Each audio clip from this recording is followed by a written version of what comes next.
tafsir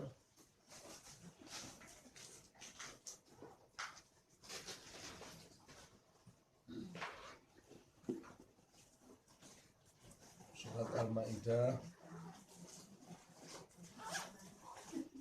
ayat berapa terakhir? 64 ya. 64 sudah ya? Sudah. Sekarang kita lanjut ke 67 65 ya, 65. Bismillahirrahmanirrahim. Alhamdulillahirabbil alamin. Allahumma shalli wa sallim ala sayyidina Muhammad wa ala ali sayyidina Muhammad. Nawaina ta'allum wa ta'lim wa tadhakkur wa tadhkir wan naf'a wal intifa' wal ifadah wal istifadah wal hath ala tamassuk bi kitabillah wa sunnati rasulih wa du'a ila al-huda wa dalala ala al-khair ibtigha'a wajhillah wa mardatihi wa qurbihi wa thawabihi subhanahu wa ta'ala. Kita lanjutkan kajian tafsir surat Al-Maidah sampai di ayat 65.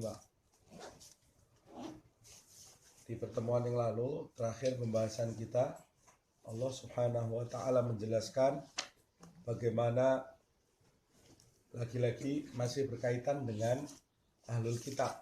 Memang surat Al-Maidah ini membahas sebagian besar tentang Ahlul Kitab, Yahudi dan Nasrani.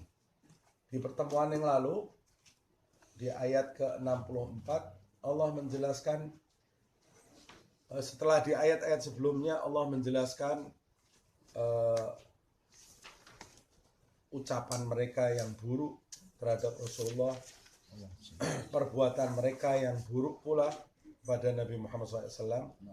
Di ayat ke-64, Allah mengungkap akidah mereka yang buruk, keyakinan mereka yang buruk terhadap Allah Subhanahu wa ta'ala, sampai-sampai di dalam akidah mereka itu mereka mengatakan yadullah maghlulah, tangan Allah itu terbelenggu.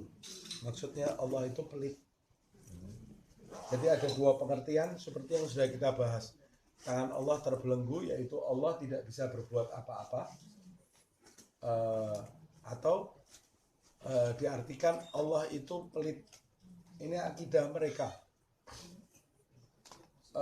Karena mereka beranggapan kalau memang Nabi Muhammad SAW itu membela atau menegakkan kalimat Allah Subhanahu wa ta'ala, kenapa Allah Subhanahu wa ta'ala tidak berbuat apa-apa terhadap untuk membela Nabi Muhammad SAW menurut kacamata mereka?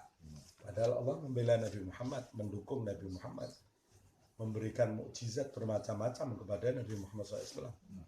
Ada pula yang menafsirkan kalau Nabi Muhammad SAW menegakkan kalimat Allah Subhanahu wa ta'ala, lalu kenapa Nabi Muhammad dan para sahabat itu hidupnya kok miskin menurut kacamata mereka?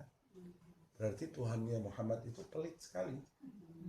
Orang sudah membela mati-matian, membela Muhammad SAW, kenapa dijadikan hidupnya orang yang membela itu pelit?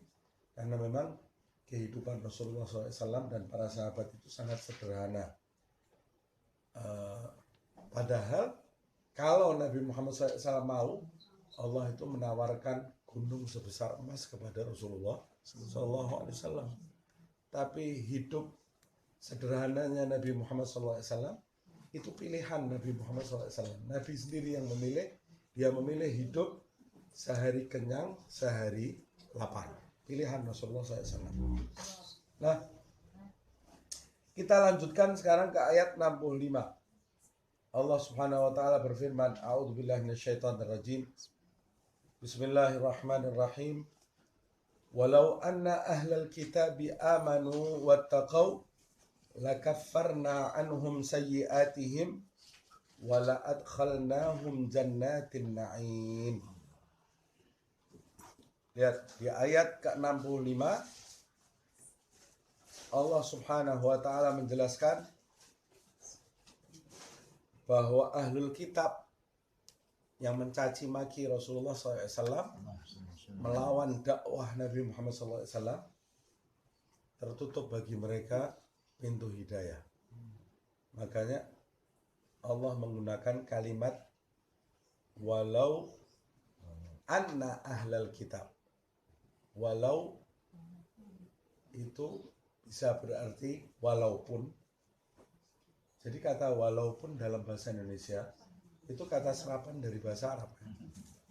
Dalam bahasa Indonesia walaupun, dalam bahasa Arab walau. Walau. Tapi walau itu, lau itu bisa juga berarti andai, andai kata. Ada bedanya andai kata atau jika. Tapi berbeda dengan in. Kata andai kata jika menggunakan lau itu berarti hanya khayalan, sesuatu yang mustahil. Banyak ungkapan di dalam syair Arab kan. Itu lau kana bainana habib. Mungkin tidak Rasulullah hadir di tengah kita secara fisik. Maksudnya kembali hidup. Nah mungkin Rasulullah sudah wafat. Nah mungkin kembali hidup di tengah-tengah kita. Makanya menggunakan kalimat lau. Lau kana bainanal habib. Andai kata Rasulullah hidup lagi di tengah-tengah kita. Ada lagi. Lau kana nurul ilmi yudraku bil muna. Andai ilmu itu bisa didapat dengan berangan-angan. Mungkin tidak ilmu didapat dengan berangan-angan? Nah, mungkin. Nah, itu kata andai untuk hal yang mustahil. Jika, tapi untuk hal yang mustahil. Berarti di dalam ayat ini Allah menggunakan kata lau. Kalau Allah menggunakan kata lau anna ahlal kitabi amanu wattaqau. Andai kata ahlul kitab itu beriman dan bertakwa. Berarti secara tidak langsung mereka itu tidak mungkin beriman dan bertakwa. Jadi kenapa Allah sampai mengatakan andai kata mereka itu? Jadi seakan-akan susah sekali memang mereka ini beriman kepada Rasulullah SAW dan bertakwa kepada Allah Subhanahu wa Ta'ala karena keangkuhan yang sudah menguasai hati mereka. Makanya penyakit yang paling berbahaya yang hinggap di hati seseorang kalau dibandingkan dengan penyakit fisik mungkin seperti AIDS itu ya, penyakit yang mematikan. Penyakit rohani yang paling mematikan adalah penyakit angkuh dan sombong. Angkuh dan sombong.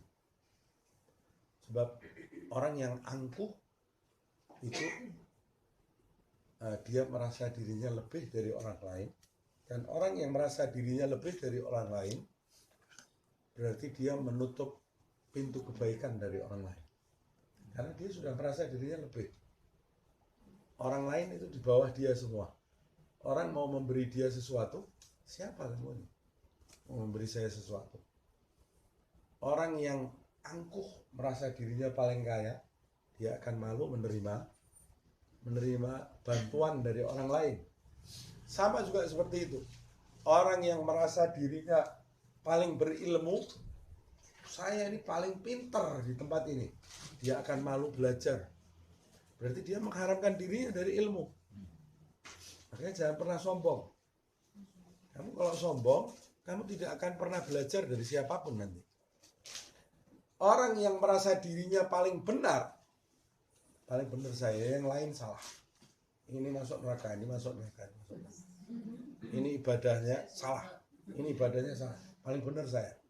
Orang seperti ini mau didatangkan 1000 wali menasihati dia tidak akan berguna.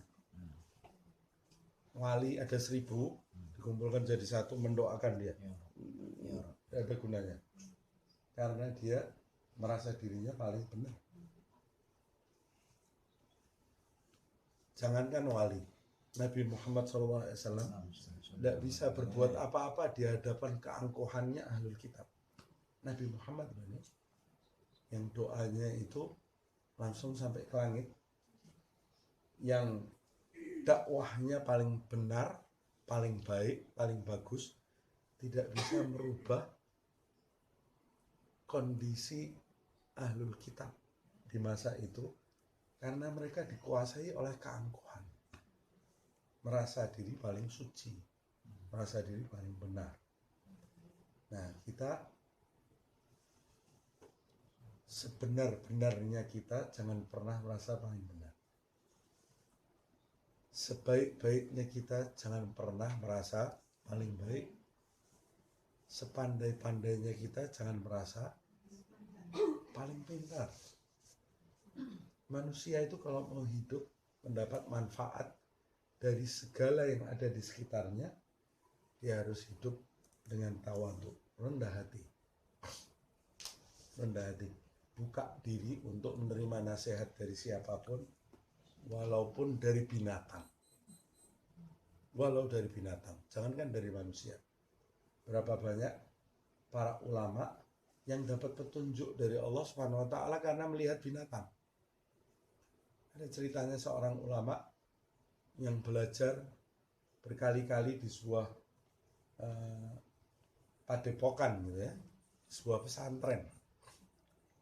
Gagal lagi belajar, gagal lagi belajar, gagal lagi. Dia sudah putus asa dia. Sebentar lagi dia duduk di sebelah menara masjid. Dia lihat ada seekor semut hitam jalan naik ke menara masjid. Naik ke menara masjid. Baru sampai di beberapa satu jengkal jatuh. Semutnya itu jatuh. Naik lagi ke menara masjid. Diperhatikan terus ini, jadi dia sama ngelamun lihat semut ini ya. Naik lagi, jatuh lagi. Naik lagi. Naik lagi, jatuh lagi. Ini semut kok enggak putus asa, jatuh berkali-kali. Ternyata dia mau mengejar rumahnya ada di sepertiga menara itu ya. Istilahnya kalau dia berdiri baru kelihatan rumahnya. Oh, ini rumahnya. Dia ini mau pulang ke rumah tapi jatuh berkali-kali.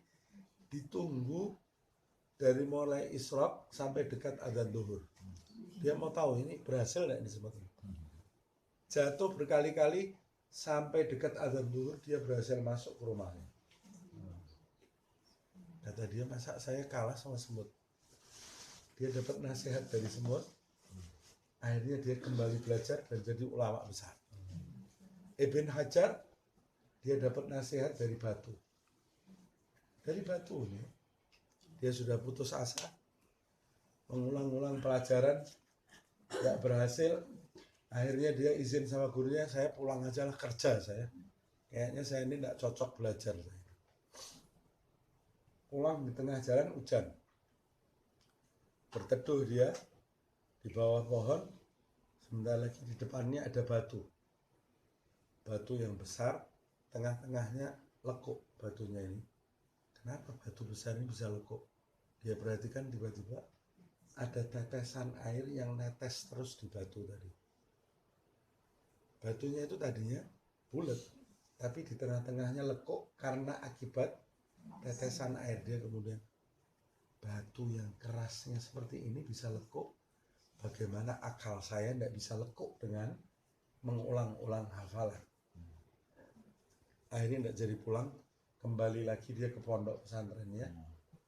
Niat, semangatnya timbul lagi, belajar dan jadi Ibn Hajar al-Asqalani. Menghafal ribuan hadis Nabi Muhammad SAW. Karena dia membuka diri menerima nasihat dari batu. Nah, bagaimana kita menutup diri dari nasihat manusia? Apalagi manusia yang sama-sama beriman, sama-sama bersyahadat. Nah, jangan merasa diri paling benar. Nah, ini penyakitnya ahlul kitab di masa itu. Karena mereka merasa Nabi Muhammad ini bukan keturunan Israel. Dan mereka merasa Nabi Muhammad ini orang baru kenal Tuhan. Baru kenal Tuhan. Mereka sudah lebih kenal dengan Tuhan sebelum Nabi Muhammad SAW. Sudah lebih dulu dapat kitab gitu ya. Akhirnya mereka menutup diri dari Rasulullah SAW dan keluarlah perbuatan buruk dari lisan mereka karena kesombongan itu. Kata Allah Subhanahu wa ta'ala, andai kata mereka itu ahlul kitab, amanu, beriman kepada Allah Subhanahu wa ta'ala, wattaqau, beriman kepada Allah, kepada Nabi Muhammad SAW. Apa yang disampaikan oleh Nabi Muhammad SAW. Wattaqau, dan takut kepada Allah Subhanahu wa ta'ala. Takut kepada hukuman Allah Subhanahu wa ta'ala. Lakaffarna anhum sayyi'atihim, maka kami Allah Subhanahu wa ta'ala akan menggugurkan, menghapus sayyi'atihim, kesalahan-kesalahan yang sudah pernah mereka perbuat. Kesalahan yang mereka perbuat kan disebut-sebut oleh Allah di ayat-ayat yang lalu.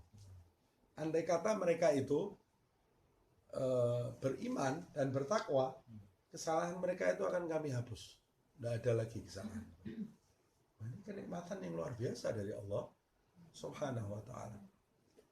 Allah menjelaskan kondisi mereka jika mereka itu beriman. Tapi sayangnya mereka tidak mau mencapai kondisi itu.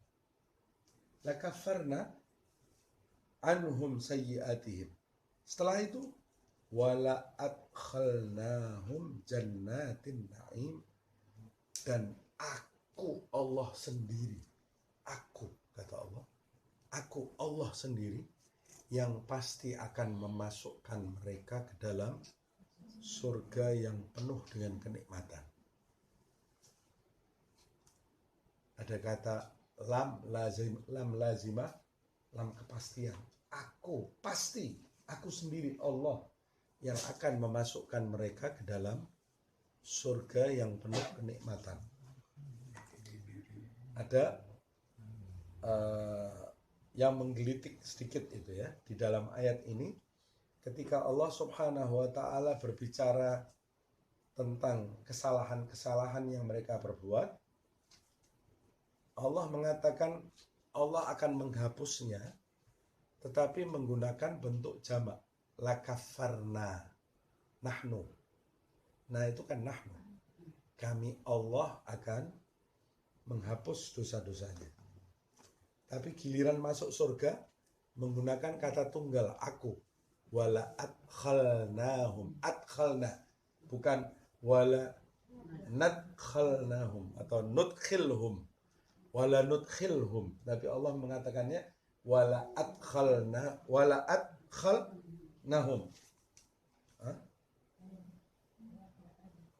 adkhalnahum.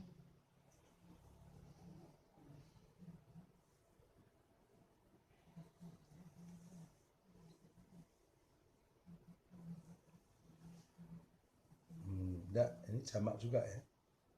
Kami juga ini.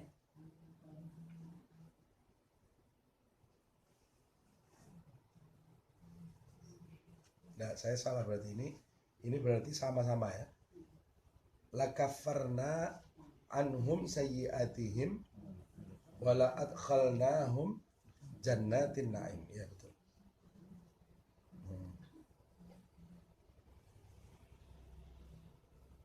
Nah, ini karena dua-dua menggunakan fi'il madhi. Tadi saya samar, ada adkhalnahu, saya kira tadi fi'il mudhari. Ternyata tidak ada perbedaan ya. Wala adkhalnahum dan lakaffarna anhum sayyi'atihim.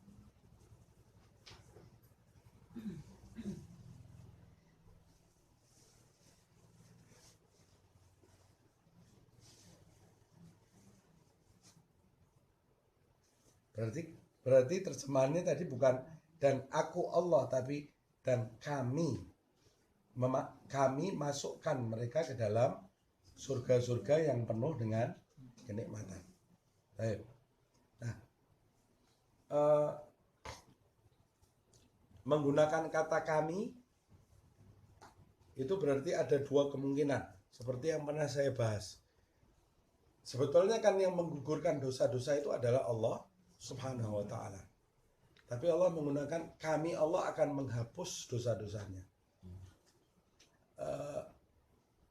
dalam bahasa Arab, kalau kata jamak dinisbatkan kepada satu zat gitu ya, satu zat itu bisa bermakna menunjukkan zat tersebut adalah zat yang agung. Makanya katanya satu menggunakan jamak. Bisa juga kalau kata satu menggunakan kata jamak menunjukkan ada keterlibatan zat lain. Sama seperti lakaffarna anhum sayyi'atihim. Kami Allah akan menggugurkan dosa-dosa mereka, kesalahan-kesalahan mereka. Kenapa menggunakan kami? Boleh jadi Allah dalam menggugurkan dosa-dosanya itu ada keterlibatan makhluk yang lain. Karena dosa itu kadang-kadang terkait dengan makhluk. Ada dosa dengan Allah Subhanahu wa taala dan ada dosa yang terkait dengan makhluk. Begitu juga wala adkhalnahum, kami Allah akan memasukkan mereka. Yang memasukkan itu pada hakikatnya adalah Allah Subhanahu wa taala, tapi jalan masuk ke dalam surga itu bentuknya bisa bermacam-macam. Allah bisa melibatkan banyak makhluk. Baik. Ayat berikutnya, walau annahum aqamut taurata wal injil.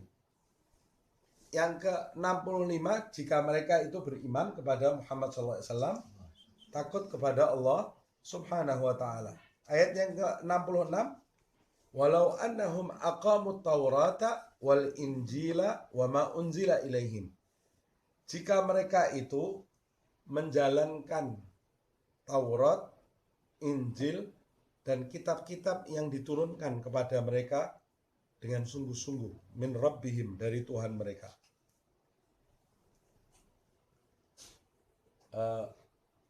Ada yang mengatakan kitab yang turun kepada mereka yang dimaksud yaitu adalah Al-Quran. Berarti Taurat, Injil, Al-Quran. Ada pula yang mengatakan Taurat, Injil, dan kitab-kitab yang diturunkan kepada mereka melalui nabi-nabi mereka selain Musa dan Isa. Ada Nabi Daniel, ada nabi-nabi lain, Ilyas, nabi-nabi lain selain Nabi Musa dan Isa yang turun kepada mereka itu juga membawa lembaran-lembaran. Ada pula yang membawa kitab, tapi kitab yang wajib kita imani kan Zabur, Taurat, Injil, dan Al-Quran. Tapi nabi-nabi lain ada enggak yang punya kitab? Ada. Ada yang punya lembaran-lembaran, ada yang punya kitab. Cuma yang wajib kita imani ada 4. Nah, kalau mereka beriman kepada kitab-kitab itu, dan di dalam kitab-kitab itu semua menjelaskan tentang kedatangan seorang nabi di akhir zaman yang bernama Muhammad Sallallahu Alaihi Wasallam. Kalau mereka tidak mengimani satu ayat, berarti mereka tidak disebut beriman kepada kitab itu. Di Injil dijelaskan tentang kedatangan Muhammad SAW. Di Taurat dijelaskan tentang kedatangan Nabi Muhammad SAW. Andai kata mereka benar-benar beriman, menjalankan apa yang ada di dalam Taurat, Injil, pasti mereka akan menjalani hidup ini dengan benar. Mereka pasti akan takut kepada hukum Allah Subhanahu wa taala yang akan ditimpakan bagi hamba-hambanya yang melanggar aturan-aturan Allah Subhanahu wa taala. Kalau mereka beriman dengan sungguh-sungguh, ciri-cirinya orang yang beriman yakin itu mereka satu akan mengejar apa yang mereka yakini. Dua, mereka akan takut kehilangan apa yang mereka yakini. Itu ciri-cirinya orang yakin. Kalau kita yakin kepada Allah Subhanahu wa taala, kita pasti akan mengejar Allah dengan sungguh-sungguh dan kita pasti akan takut kehilangan Allah. Kalau kita yakin adanya surga, kita pasti akan mengejar surga dengan sungguh-sungguh dan kita pasti akan takut tidak masuk surga. Kalau kita yakin adanya neraka, kita pasti akan takut masuk neraka dan kita pasti akan yakin kita ini berusaha bersungguh-sungguh menjauh dari api neraka Allah Subhanahu wa taala. Tapi karena kita ini belum yakin, iman kita ini belum dikatakan iman yang sebenarnya. Makanya kita tahu ada neraka, tapi perbuatan kita sehari-hari mengarah kepada neraka.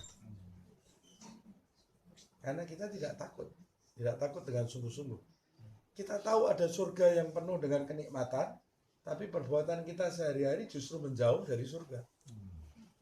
Kita tahu ada Allah Subhanahu wa taala yang maha baik, tapi kita sehari-harinya berpaling kepada selain Allah Subhanahu wa taala. No problem buat saya kehilangan Allah Subhanahu wa taala di waktu subuh, di waktu zuhur, di waktu asar, di waktu isya. Tidak ada penyesalan di dalam diri saya, karena saya memang baru sekedar percaya secara teori, tapi belum dengan keimanan yang sungguh-sungguh. Nah, itu ciri-ciri orang yakin. Nah, makanya keyakinan yang sungguh-sungguh itu akan tampak dalam perbuatan. Allah menyebutkan di dalam ayat ini, kalau mereka itu mendirikan Taurat, Injil, dan apa yang diturunkan kepada mereka, karena mereka benar-benar beriman, la akalu min fawqihim wa min tahti arjulihim. Mereka akan mendapat makanan dari atas dan dari bawah mereka. Artinya hidupnya akan makmur, lahir batinnya akan makmur. Apa sih kaitannya menjalankan kitab-kitab Allah dengan kemakmuran lahir dan batin itu? Ya seperti yang saya jelaskan tadi. Orang kalau yakin, dia akan benar-benar mengejar apa yang dia yakini dan takut kehilangan. Nah, ketika orang yakin terhadap Allah Subhanahu wa taala dan ajarannya, dia akan benar-benar menjaga ajaran tadi dan takut kehilangan ajaran tadi, takut kehilangan Allah Subhanahu wa taala. Yang itu membuahkan dia untuk mewujudkan ajaran tadi di dalam kehidupannya. Kalau dia sudah mewujudkan ajaran Allah di dalam kehidupannya yang dia dapat melalui para nabi itu, ajaran Allah itu pasti ajaran yang penuh dengan kebaikan, penuh dengan keadilan, yang kalau kita jalankan dengan benar, pasti hidup kita akan makmur. Nggak mungkin nggak akan makmur. Hidup kita akan menjadi baik. Kalau kita jalankan ajaran Allah dengan benar, bumi ini pasti akan tentram. Secara logika ya, ini kalau kita pikir secara logika. Orang yang tidak menjalankan ajaran Allah dengan benar, dia akan berbuat kerusakan di muka bumi ini. Makanya di dalam ayat yang lain, Allah Subhanahu wa taala menyebutkan dhaharal fasadu fil barri wal bahri bima kasabat aydin nas. Kerusakan terjadi di bumi dan laut karena hasil perbuatan manusia, ulah manusia yang tidak menjalankan ajaran Allah Subhanahu wa taala, rakus, egois, hubud dunya, sehingga menghabiskan alam ini untuk kepentingan perut mereka sendiri, merusak ekosistem, akhirnya menimbulkan bencana di mana-mana. Ini kalau mau kita kaitkan secara logika seperti itu. Nah, kalau secara spiritual, orang yang tidak taat kepada Allah Subhanahu wa taala, ya Allah akan menimpakan hukuman kepada mereka. Hukuman itu bisa berupa bencana, bisa berupa penyakit yang ada di dalam diri mereka. Penyakit itu bisa penyakit fisik, dan penyakit fisik, jika penyakit fisik itu mungkin muncul karena ketidaktaatan kepada Allah Subhanahu wa taala, maka penyakit psikis akan lebih mungkin lagi. Psikis dan penyakit fisik.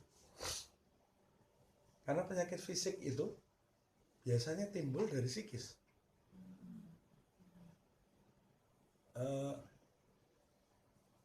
jantung bisa dari psikis, jantung bisa dari mah dari psikis. Orang yang paham tuh pasti akan tahu. Orang kalau kebanyakan sakit, punya penyakit hati, iri hati. Kalau lihat orang dapat kenikmatan dia iri, marah. Itu nanti biasanya kena sakit apa. Orang yang suka pamer, nanti ada penyakit fisiknya. Orang yang sombong, ada penyakit fisiknya. Tukang marah, ada penyakit fisiknya. Walaupun tidak harus setiap penyakit fisik itu dari penyakit hati, tidak harus. Tapi biasanya orang yang berpenyakit hati dan dia piara penyakit hati itu akan menyebabkan penyakit fisik. Rasulullah tidak punya penyakit hati, tapi dia kena penyakit fisik juga. Ya, tapi itu penyakit wajar lah. Penyakit wajar ya, Allah kalau memberi penyakit kepada siapapun itu terjadi. Tapi umumnya orang yang punya sakit psikis dari hatinya tidak beres, kalau didiamkan terus-menerus nanti akan merambat kepada penyakit fisik. Penyakit fisik. Dan itu akan berpengaruh nanti dalam kehidupan dia. Merambat kepada kehidupan keluarganya, kehidupan suami istrinya, kehidupan dia dengan anak-anaknya, kehidupan dia dengan tetangga-tetangganya. Semua munculnya dari penyakit hati.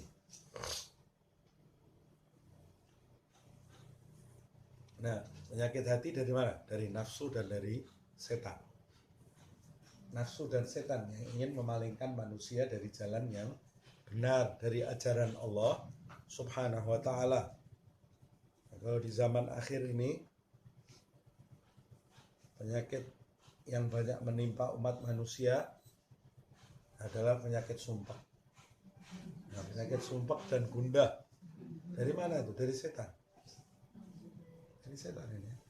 Jadi usahanya setan di zaman akhir ini untuk memalingkan manusia dari jalannya Allah Subhanahu wa ta'ala, dikasih sumpah terus hidupnya.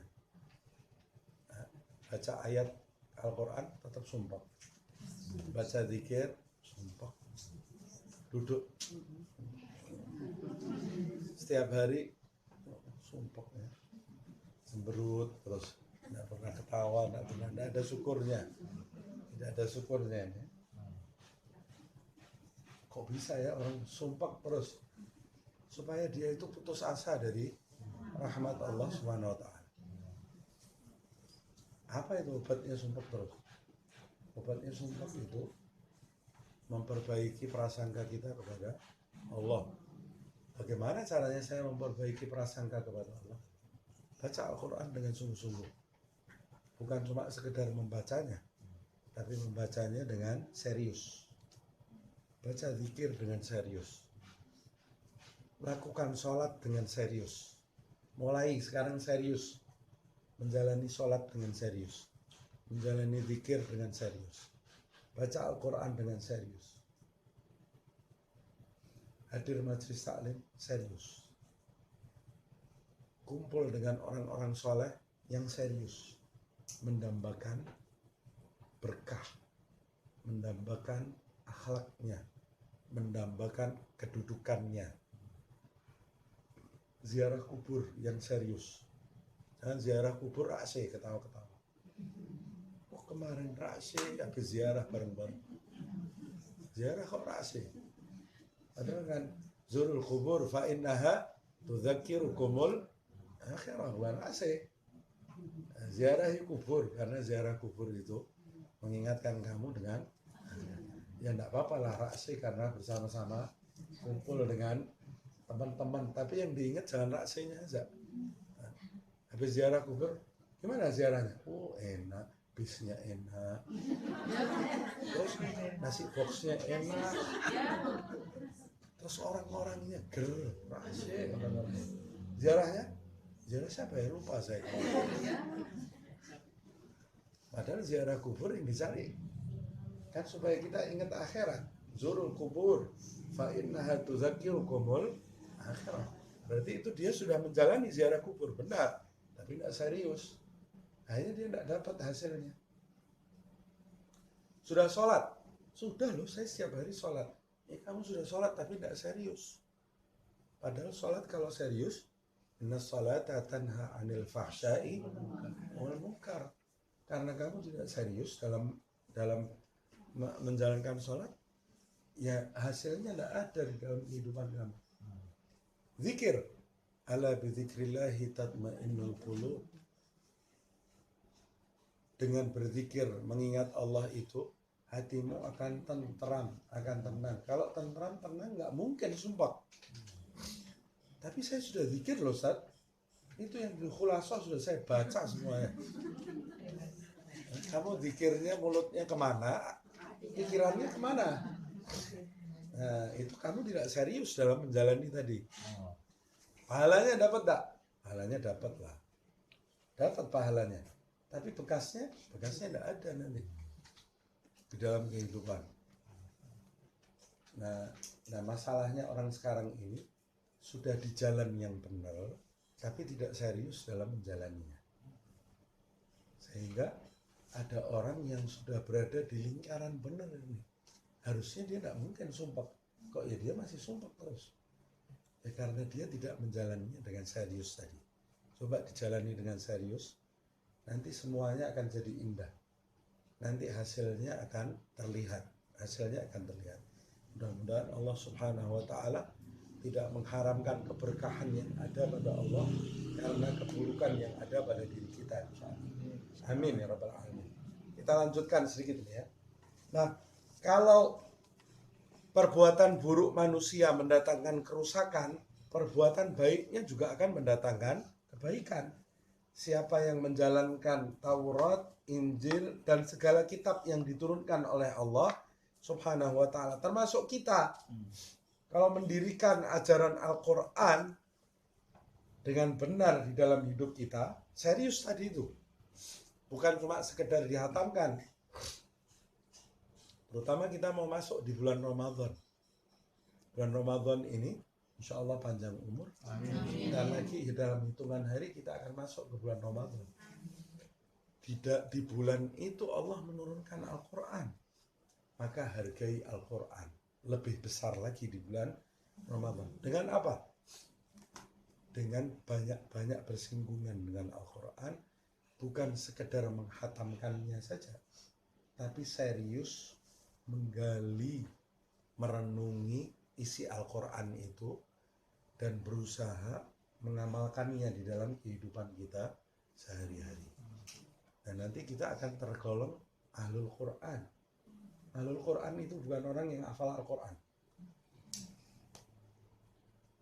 Ahlul Quran itu bukan orang yang hafal Al-Quran selesai. Enggak, bukan itu Ahlul Quran. Kalau orang hafal Al-Quran termasuk Ahlul Quran, terus bagaimana yang membunuh Sayyidina Ali bin Abi Thalib? Hafal Al-Quran. Yang mukul Sayyidina Ali bin Abi Thalib sampai keluar darahnya, berapa hari kemudian meninggal. Hafal Al-Quran. Terus bagaimana kalau orang hafal Al-Quran tapi kehidupannya sehari-hari bertentangan dengan Al-Quran? Masa dia disebut Ahlul Quran? Ya enggak lah. Apa yang dimaksud? Siapa mereka Ahlul Quran? Ahlul Quran adalah orang yang Al-Quran itu dihidupkan di dalam dirinya. Itu adalah Ahlul Quran yang sebenarnya. Itu mereka orang-orang yang nanti akan dikumpulkan bersama Al-Quran di akhirat. Orang yang membaca Al-Quran terus, tapi amal perbuatannya bertentangan dengan Al-Quran, bukan Ahlul Quran. Bahkan di dalam hadis disebutkan rubba qari'ul Quran wal Quran yal'anuhu. Berapa banyak orang yang membaca Al-Quran tetapi Al-Quran yang dia baca itu melaknati dirinya. Dia baca Al-Quran, wala taqtab ba'duhum ba'dha wala yaqtab ba'duhum ba'dha. Jangan mengunjing taruh Al-Quran. Habis itu gosip. Bukan Ahlul Quran ini. Jangan berdusta. Habis itu telepon dusta. Bukan ahlul Quran ini. Jangan riba, habis itu jual beli riba. Bukan ahlul Quran. Walaupun hafal Al-Quran halamannya dibolak-balik dia hafal. Bukan ahlul Quran. Kalau ahlul Quran itu orang yang hafal Al-Quran titik. Berarti MP3 itu ahlul Quran semuanya. MP3 itu kan kita Al-Quran surat 4 ayat 31. Keluar suaranya. Ahlul Quran MP3 berarti. Nah, dia pinter. Kan, mungkin lebih pinter dari kita MP3 itu. Nah, jadi yang dimaksud ahlul Quran adalah orang yang mewujudkan Al-Quran di dalam kehidupannya walaupun tidak hafal. Lebih bagus lagi orang yang hafal Al-Quran kemudian dia mewujudkan ajaran Al-Quran. Ini dua kelebihan ada di dalam dirinya. Dua kelebihan ada di dalam dirinya. Mudah-mudahan kita dijadikan ahlul Quran yang sempurna, yang hafal Al-Quran dan yang mengamalkan Al-Quran di dalam kehidupan sehari-hari. Begitu juga anak-anak kita dan keturunan kita, sehingga kita dikelompokkan dengan ahlul Quran, insya Allah. Orang-orang yang mewujudkan Al-Quran di dalam kehidupannya, dia juga akan mendapatkan ini. Apa? La akalu min fawqihim wa min tahti arjulihim. Tidak mungkin kekurangan hidupnya. Lahir batinnya tidak mungkin kekurangan. Rezekinya datang dari atas, dari bawah. Jadi orang kalau ngisi bak mandi, ngisinya dari atas saja. Santer, airnya keluar santer. Cepatlah. Atau ngisinya airnya keluar dari bawah aja. Santer, cepat. Tapi lebih cepat lagi dari atas sama bawah. Lebih cepat gitu. Banjir umatnya Nabi Nuh itu airnya keluar dari atas sama dari bawah. Jadi dalam waktu beberapa saat habis tenggelam semuanya. Banjir Jakarta juga seperti itu ya. Hujan terus ada rob lagi ya. Sudah hujan ada kiriman. Jadi cepat dalam waktu beberapa saat. Loh, tadi baru lewat sini, sekarang sudah cepat. Nah, rezekinya orang yang mengamalkan Al-Quran, rezekinya itu cepatnya seperti dari langit dan dari bawah turun bersama-sama. Dia tidak mungkin kekurangan.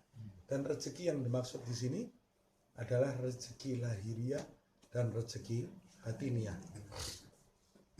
Kalau Allah mengatakan rezeki lahiriah dan batiniah, jangan langsung di kepala kita saldo. Loh, itu kok biasa-biasa itu. Ada orang soleh dia. Orang yang bahagia itu bukan orang yang kaya. Bukan orang yang kaya. Tapi orang bahagia itu orang yang hidupnya tercukupi. Itu orang yang bahagia. Tercukupi lahir dan batin. Itu orang yang bahagia. Berapa banyak orang kaya tapi sedih hidupnya. Karena tidak tercukupi lahir dan batinnya. Kadang-kadang orang punya harta banyak, lahiriahnya saja bisa tidak tercukupi. Hartanya banyak. Penghasilannya umpamanya 20 juta. Tapi pengeluarannya 40 juta. Ada orang, saya lihat dengan mata kepala saya sendiri. Di Solo tapi ya, bukan di Jakarta. Tahun 2000-an lah, 2004, 2005. Ada satu orang mandor bangunan. Penghasilannya setiap bulan 500.000. 500.000. Anaknya 6. Ketawa terus, tidak pernah sedih, tidak pernah ngeluh, sumpah, tidak pernah. Ketawa terus, hadir majelis taklim. Anaknya ya dikasih nafkahnya sama dia. Gajinya 500.000. Maksudnya penghasilannya setiap bulan 500.000. Sebaliknya, saya pernah ketemu orang ngeluh sama saya, pusing saya. Kenapa?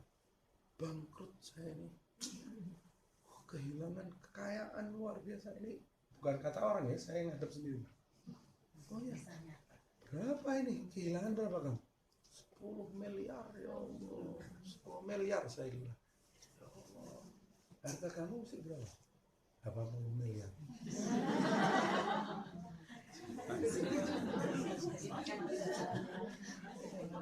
Hartanya masih berapa? 80 miliar. Kehilangannya? Ya Allah, kesian. Ini miskin tadi. Miskin kan? Itu orang miskin. Nah, yang 500.000 ini itu orang kaya yang benar. Jadi orang kaya itu bukan orang yang punya uang, tapi orang kaya itu orang yang hidupnya tercukupi, walaupun nggak punya uang.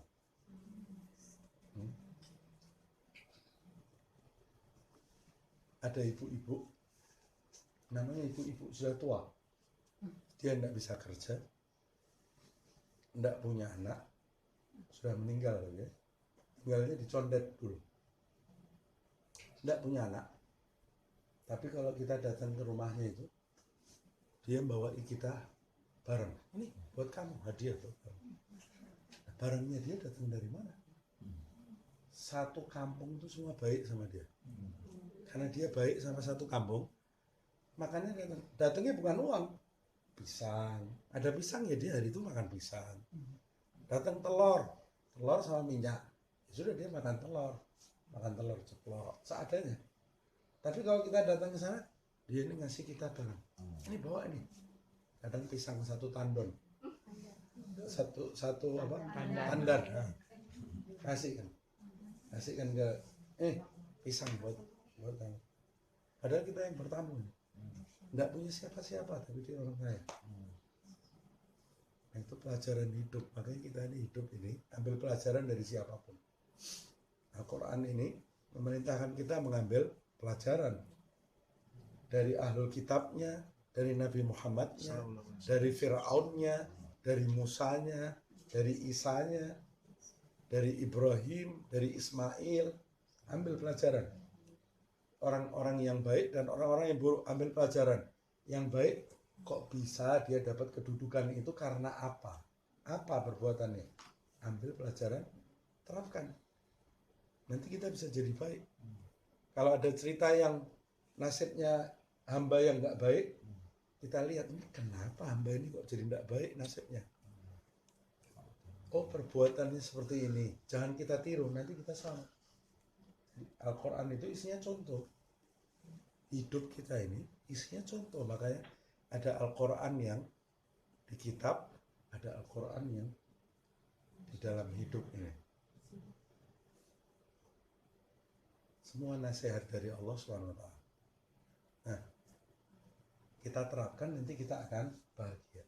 Saya tadi mau mengatakan orang yang cukup itu bukan orang yang kaya. Makanya kalau ada di dalam hadis, di dalam ayat ini, dari langit dan dari bawah, dari atas dari bawah, jangan langsung pikirannya saldo. Dicukupi oleh Allah SWT. Dicukupi lahiriahnya, dicukupi batiniahnya. Jangan merasa miskin karena kita tidak pegang nominal. Tapi merasa miskinlah jika kita tidak punya Allah. Siapa yang punya Allah tidak boleh merasa miskin. Kok bisa Ustaz? Pertama, Allah maha baik nggak? Maha baik. Dua, Allah maha dermawan atau tidak? Maha dermawan. Kira-kira kalau kita kesusahan Allah masih diam? Nggak mungkin lah. Nah, siapa yang punya Allah, dia nggak boleh merasa miskin. Ada Allah kok. Kalau dia merasa miskin, dia berprasangka buruk kepada Allah. Sama kayak saya kasih contoh, kita punya bapak kita kaya raya. Mungkin enggak dia diamkan kita kelaparan 1 hari, 2 hari? Enggak mungkin lah, dia kaya raya kok. Kalau kita kelaparan, kita kelihatan kita pegang perut gini, lapar. Bapak kita misalnya, loh, belum makan malah diamuk kita. Kenapa dari tadi makan? Enggak punya uang. Oh, kita dimarah kita. Kenapa enggak minta? Saya punya uang banyak, kamu kan anak saya belikan kamu. Kalau kita merasa nanti saya minta bapak tidak memberi. Tambah marah lagi dia. Masa ini anak saya berprasangka buruk kepada saya? Bagaimana dengan Allah Subhanahu wa Ta'ala? Mungkin tidak Allah membiarkan kita ini terlantar? Tidak mungkin. Tidak mungkin. Ada burung aja. Itu rezekinya diperhatikan oleh Allah. Semut diperhatikan. Gimana orang sholat kok rezekinya tidak diperhatikan? Tidak mungkin. Ahli maksiat saja rezekinya diperhatikan oleh Allah. Gimana orang yang sholat kok rezekinya tidak diperhatikan oleh Allah Subhanahu wa Ta'ala? Tidak mungkin. Kalau kita merasa tidak diperhatikan, itu prasangka buruk. Nah, jangan pernah berprasangka buruk.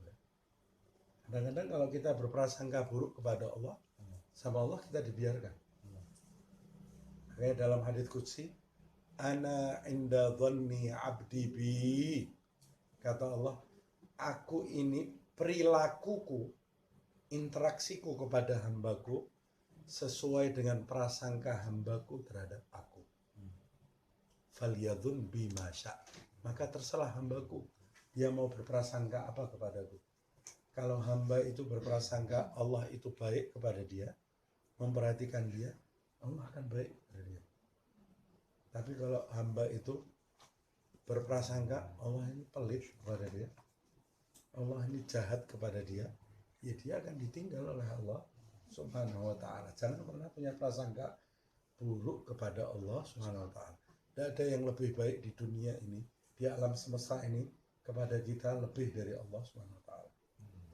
Jadi kira-kira kalau umpamanya kita punya bapak kaya raya dermawan, tenang tidak hidup kita? Bapak kita ini konglomerat, pabriknya di mana-mana, rumahnya di mana-mana, baiknya luar biasa. Mungkin tidak kita takut tidak makan? Tidak mungkin. Tidak mungkin. Nah, gimana kalau Allah Subhanahu wa Ta'ala kita masih takut? Nah, itu tidak boleh. Keyakinan yang harus diperbaiki itu ya. Jadi lebih baik harta kita yang jaga atau Allah yang jaga? Allah yang jaga kan? Jadi kadang-kadang sebagian manusia hartanya dijaga oleh Allah, tidak ditaruh di rekeningnya dia. Karena Allah ini terlalu baik terhadap orang tersebut. Rekeningnya kalau kita buka tidak ada apa-apanya. Tapi kalau dia mau apa-apa, sama Allah dikasih. Lebih enak gitu apa lebih enak? Rekeningnya nol, rekeningnya banyak, tapi deg-degan. Rekeningnya banyak tapi pusing, deg-degan. Atau rekeningnya nol, tapi kalau mau apa-apa ada terus. Enak mana? Rekeningnya banyak, ya ada apa-apa. Yang ketiga, Pilih rekeningnya banyak, kalau mau apa-apa bisa terus. Rasulullah itu rekeningnya nol, tapi kalau mau apa-apa ada terus. Enak itu kita paling enak kalau kita itu jadi di hadapan Allah seperti anak di hadapan bapaknya yang konglomerat itu ya. Itu paling enak. Anak itu kalau bapaknya konglomerat itu dia tidak pusing mikiri hartanya bapaknya. Yang pusing kan bapaknya kan, yang ngatur semua bapaknya. Anak ini ketawa terus hidupnya, tidak mikiri harta. Dia mau pergi, Pak ada piknik Pak ini, piknik. Minta ke bapaknya, enak kan, tidak pusing dan cukup hidupnya. Nah kita kepada Allah paling enak gitu, tidak pusing mikiri harta. Tapi kalau doa gitu, ya Allah, saya minta setiap apa yang minta kau kabulkan. Nah, mintanya gitu, ya Allah, saya minta kepadamu setiap apa yang saya inginkan dan itu baik untuk diri saya, lahiriah saya, batiniah saya, dunia saya, akhirat saya, apa yang saya mau itu segera kau kabulkan. Itu permintaan saya. Jadi kalau sudah gitu nggak perlu panjang-panjang. Ya Allah, saya minta rumah 3. Saya minta setiap apa yang saya inginkan itu baik untuk diri saya, lahiriah saya, batiniah saya, akhirat saya, dunia saya, segera kau wujudkan. Jadi kita begitu ingin sesuatu jadi di situ. Enak kan? Enak. Itu rekeningnya kosong. Rekeningnya kosong. Tapi kalau mau apa-apa jadi semuanya. Makanya ada sebagian orang, ya dia dapatnya harta apa yang dia butuhkan, apa yang dia perlukan di dalam hidup ada semua. Yang tidak dia perlukan tidak mungkin datang. Sudah, itu paling enak. Paling enak itu kita punya apa yang kita perlukan. Yang tidak kita perlukan, tidak usahlah ada pada kita. Nanti kita harus nyimpan. Makanan berlebih-lebih busuk. Makanan berlebih-lebih harus punya kulkas. Nyimpan lagi kulkas, tambah lagi makanannya, kulkasnya 1 kurang lagi jadi 2. Ya ilaha illallah. Punya mobil perlunya 1, mobilnya 2. Pajaknya setahun, mobil 2. Perawatannya pusing kita. Yang diperlukan aja ada, yang tidak perlu ya Allah tidak usah. HP perlunya 1, 3. Pusing. Isi pulsa terus 3 setiap hari. Jadi pengeluarannya jadi lebih besar. Dunia ini kalau kita pegang dunia 1, pengeluaran kita jadi lebih besar, Pak. Ada ceritanya kan itu, ada satu orang penghasilannya 1 juta setiap bulan. Dia berdoa, ya Allah, saya minta ya Allah penghasilan saya ya Allah 10 juta, sudah 10 juta ya Allah. Besok berhenti, saya tidak minta lagi. Penghasilannya 10 juta, motor 1, nyicil motor 1, nyicil kulkas, nyicil apa, 10 juta jadi tidak cukup. Doa lagi ya. Ini kayaknya cukupnya 15 juta ya. Wah, 15 juta setiap bulan ya Allah. Nah, berhenti saya. Dah, itu cukup ya. 15 juta tambah lagi mobil. Tambah lagi. Nah, manusia jadi seperti itu. Jadi seperti itulah manusia. Jadi minta sama Allah yang cukup aja lah. Supaya nanti kita kembalinya kepada Allah gampang hisabnya. La akalu min fawqihim wa min tahti arjulihim minhum ummatun muqtasidatun. Di antara ahlul kitab itu ada umat yang muqtasidah, umat yang di tengah-tengah. Muqtasidah itu yang netral, di tengah-tengah, objektif gitu ya. Jadi ternyata tidak semuanya. Di antara ahlul kitab itu ada orang-orang, hai Muhammad, yang objektif, tidak subjektif. Ada orang yang subjektif. Kalau sudah tidak suka, udah ada baiknya sama sekali. Kalau sudah suka, tidak ada jeleknya. Ini orang yang tidak benar. Jadi orang itu harus yang objektif. Akal itu harus dipakai terus. Jangan orang kalau suka sama orang, sudah ini kayak nabi. Tidak ada salahnya sama sekali. Nanti suatu saat, nanti orang yang seperti ini akan jadi musuh yang besar. Kalau ada orang cinta sama kita berlebih-lebihan, itu jangan senang kita, itu justru takut. Orang yang cinta kepada kita berlebih-lebihan, itu biasanya nanti suatu saat ini akan jadi musuh besar kita. Karena dia ekspektasinya kepada kita ini terlalu besar, nanti kecewa. Jadi sama orang itu biasa-biasa aja lah, tidak usah muluk-muluk sama orang gitu ya. Yang muluk-muluk itu biasanya malah nanti ninggal itu. Biasanya malah ninggal, biasa aja. Kalau benci sama orang, jangan berlebih-lebihan juga. Nanti kita menutup manfaat diri kita dari orang tersebut. Kata Habib Ahmad bin Hasan Al-Attas, kamu kalau sudah cinta sama satu orang, jangan kamu ceritakan seluruh rahasia kamu kepada dia. Karena orang itu belum tentu sama kamu terus seumur hidup. Bisa jadi dia nanti suatu saat jadi musuh kamu. Kamu sudah cerita rahasia kamu ke dia, dia tahu kartu kamu semua ya. Kalau benci sama orang, jangan kamu putus hubungan. Nanti suatu saat kamu perlu sama dia, kamu sudah putus hubungan. Nah itu sebetulnya ibarat jangan terlalu berlebih-lebihan mencintai seseorang atau membenci seseorang, yang objektif jadi orang. Gunakan akal. Gunakan akal. Rasulullah bicara kepada Sayyidina Ali bin Abi Thalib. Kata Rasulullah, hai Ali, ada 2 kelompok orang yang celaka di dunia ini. Kata Sayyidina Ali, siapa mereka ya Rasulullah? 1, orang yang terlalu berlebih-lebihan mencintaimu, dan orang yang berlebih-lebihan membenci. 2 orang yang celaka.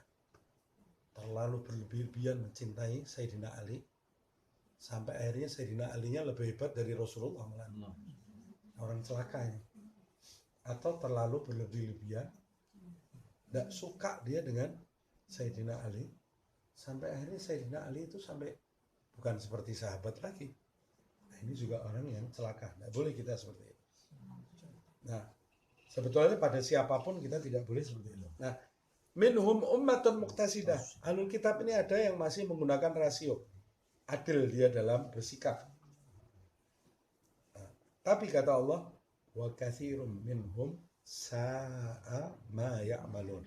Tapi sebagian besar di antara mereka itu perbuatannya sangat buruk terhadap Muhammad. Sangat buruk perbuatan mereka, sehingga apa yang diandai-andaikan oleh Allah itu tidak terjadi pada diri mereka. Hidup mereka itu sempit dari atas dan bawahnya sempit. Loh, Ustadz kok kaya-kaya ya? Kaya tapi sempit. Hidupnya sempit. Dan mereka tidak akan dapat kebaikan di dunia ini, dan di akhirat nanti kita akan melihat mereka itu dalam bencana yang luar biasa. Na'udzubillah min dzalik. Nah, ini pelajaran yang besar di dalam diri kita, agar kita kalau mau mendapat rezeki dari atas dan dari bawah, amalkan ajaran Muhammad SAW secara serius di dalam kehidupan sehari-hari. Serius. Ini yang penting ya. Bukan asal-asalan, bukan sambilan. Tapi amalkan secara serius. Kalau mengamalkan secara serius, berarti prioritas ajaran itu di atas segala-galanya. Nanti Allah akan membuka kebaikan bagi kita dari atas dan dari bawah. Kebaikan lahiriah, batiniyah, kebaikan dunyawiyah, dan kebaikan ukhrawiyah. Saya kira ini pembahasan yang akan kita bahas di siang hari ini. Insya Allah kita lanjutkan ke pertemuan berikutnya, ini ayat 47 setelah lebaran insya Allah. 67 kacamata saya lepas jadi 4. Setelah lebaran nanti ya, insya Allah sehat walafiat.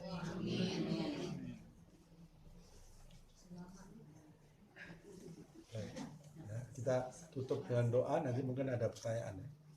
Ya Rabbana a'tarafna bi annana a'tarafna wa annana ashrafna lana ashrafna fatub alaina tawbah taghsil li kulli hawbah wastur lana al-awrati wa aminir rawati waghfir li walidina rabbi wa mauludina wal ali wal ikhwani وسائر الخلان وكل ذي محبة أو جيرة أو صحبة والمسلمين أجمع آمين ربي اسمع فضلا وجودا منا لا باكتساب منا بالمصطفى الرسول نظى بكل سولي بالمصطفى الرسول نظى بكل سولي بالمصطفى الرسول نظى بكل سولي صلى وسلم ربي عليه عد الحب وآله وصحبه عدد تشصبه والحمد لله في البدء والتناهي سبحانك اللهم وبحمدك أشهد أن لا إله إلا أنت أستغفرك وأتوب إليك سبحان ربك رب العزة عما يصفون وسلام على المرسلين والحمد لله رب العالمين. والعفو لله. Mau nanya tadi apa bila sudah ketemu orang yang